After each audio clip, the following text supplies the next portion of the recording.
Hindi na talaga mapigilan ang pag-ikot ng mga balita tungkol sa rumored couple na sina Kim Chiu at Paolo Avellino.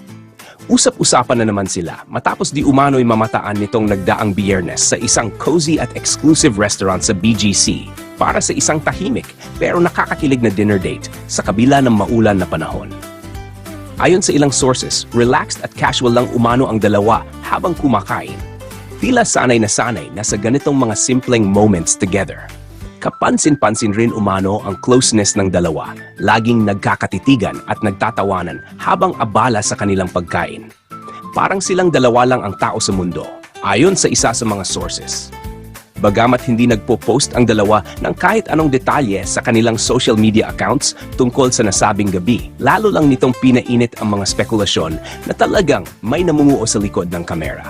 Ang tahimik nila, pero ramdam mo na palagi silang magkasama, ani pa ng isang netizen. Bagamat spekulasyon lang ito ng mga netizens, patuloy ang kilig na hatid ng bawat simpleng galaw ni Kim at Paolo. At kung Friday date night na lang ang usapan, mukhang hindi na ito basta simpleng dinner lang, kundi patikim ng isang relasyong mas espesyal at mas seryoso kaysa sa iniisip ng marami.